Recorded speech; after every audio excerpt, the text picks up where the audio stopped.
రవి గారు పుట్టింది వైజాగ్లోనే అయినా పెరిగిందంతా లండన్లోనే. ఏంట్రా తిరుగుతున్నాడు అని చూస్తున్నారా? అవును, అక్కడ ఆయన తాగి తిరిగేవాడే కదా. ఆయన వెళ్ళని పబ్ లేదు, బార్ లేదు, పార్టీ లేదు. ఝాన్సీ మేడం ఒకవైపు కష్టపడి చెమటోడ్చి ఒక్కో రూపాయి చేర్చి పెడుతుంటే ఆ డబ్బు ఖర్చు పెట్టడానికి ఒకరు కావాలి కదా. దానికనే పుట్టినవారే మన రవి సార్.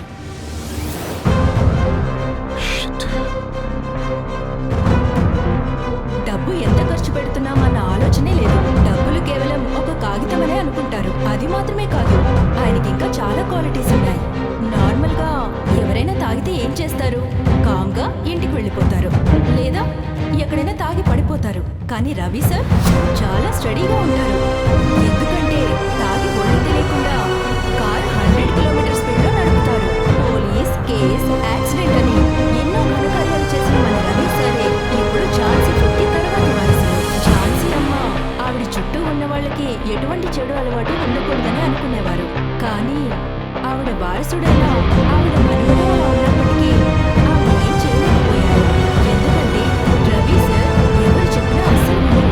ఆయనకంటూ కొన్ని రూల్స్ ఆవిడ ఎప్పుడూ బ్రేక్ చేయకూడదు.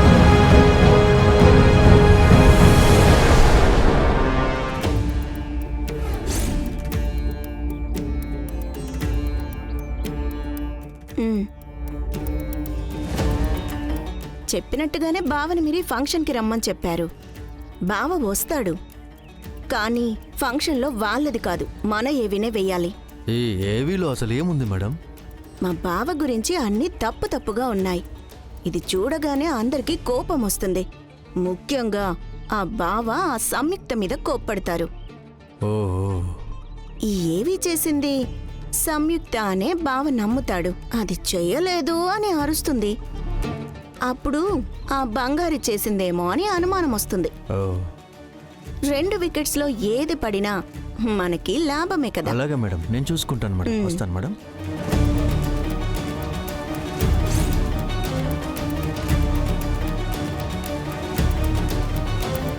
ఏంటయ్యేది? ఎలాంటి అయినా ఝాన్సీ అమ్మ ఆవిడ కంపెనీకి నెక్స్ట్ వారసులను పెట్టుకుంది. వినడానికే చాలా ఇబ్బందిగా ఉందయ్యా. కొంచెం కూడా బాధ్యత లేని పోఖరిలో ఉన్నాడు కదా సార్. ఇంత గొప్ప కుటుంబంలో పుట్టిన వాడికి ఎలాంటి బుద్ధులున్నాయే? రోజు ఝాన్సీ అమ్మ ఇతను చూసి ఎంత బాధపడుతుంటారు కదా. Jhansi woods company career Jhansi అమ్మతోనే ఆగిపోయేలా ఉంది. మరి ఇలాంటి వాళ్ళు ఇంట్లో పుడితే అలాంటి పరిణామాలే ఉంటాయి. ఒకరు సంపాదిస్తే ఇంకొకరు ఖర్చు పెట్టాలి కదా సార్. అలా ఖర్చు పెట్టడానికి పుట్టినట్టున్నాడు. ఝాన్సీ అమ్మ పేరు నాశనం చేయడానికి పుట్టినట్టున్నాడు సార్.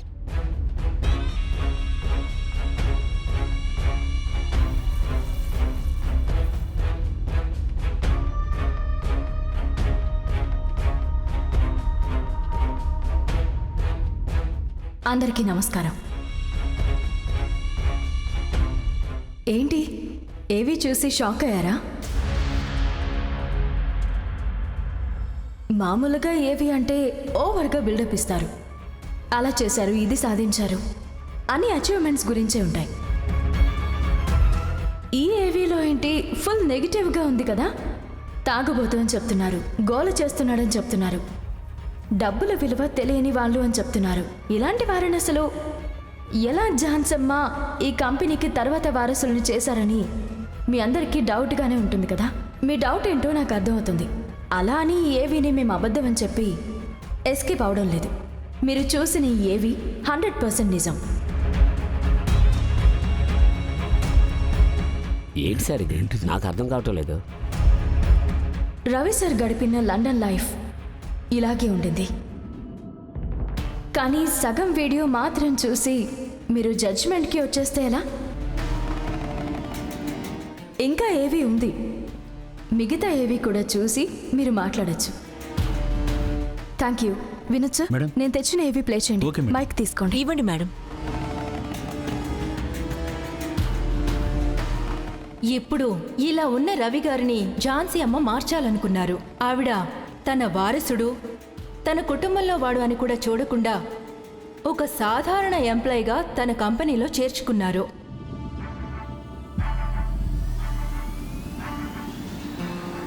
ఆయన గ్రౌండ్ లెవెల్ నుంచి పని నేర్చుకున్నారు.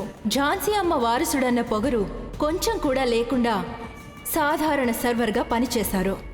మూటలెత్తారు, టేబుల్స్ క్లీన్ చేశారు.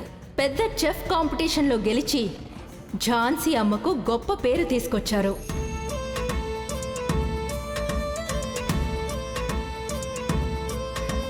రవి గారు కంపెనీలో చేరినప్పటి నుంచి చుట్టూ ఉన్న చాలా మంది ఏదో విధంగా ఝాన్సీ అమ్మ సామ్రాజ్యాన్ని నాశనం చేయడానికి వచ్చారు. ఇక మీదటి ఈ కంపెనీ పని అయిపోయిందని చాలా ప్రచారాలే చేశారు. కానీ వాళ్ళకి తెలీదు ఝాన్సీ అమ్మ కుటుంబ వారసుడు ఆవిడ రక్తం ఎప్పుడు తప్పు చేయదు అని. ఎన్నో కష్టాల్ని ఎదుర్కొన్న తర్వాతనే రవి ఝాన్సీ అమ్మకి గర్వకారణంగా నిలబడ్డారు. ఇవాళ ఝాన్సీ ఫుడ్స్కి ఆస్తిగా తయారయ్యారు.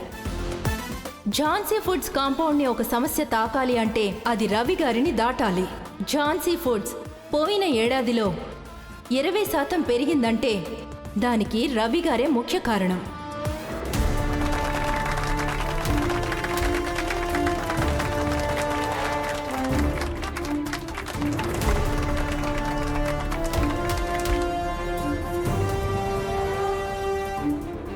ఈ ప్రపంచంలో తప్పు చేయని వాళ్ళు ఎవ్వరూ ఉండరు.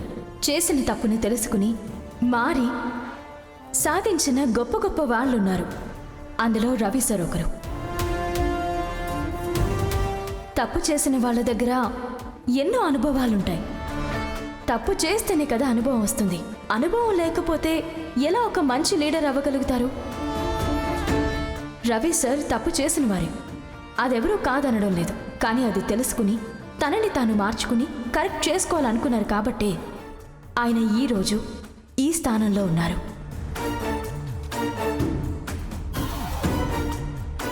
ఈ ఫంక్షన్కి ఆయనకి మించిన కరెక్ట్ చీఫ్ గెస్ట్ ఎవరుంటారు?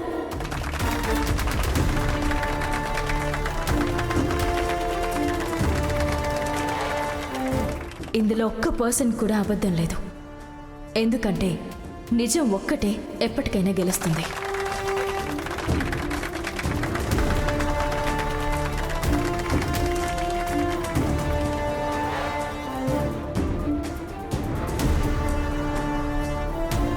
థ్యాంక్ యూ మేడం, ఇవ్వండి.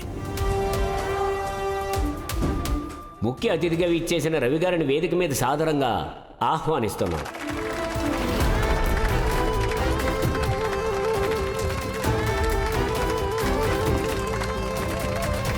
అందరూ చప్పట్లతో ఆహ్వానిద్దాం. రవి సార్ రండి, రండి సార్, స్టేజ్ మీదకి రండి సార్.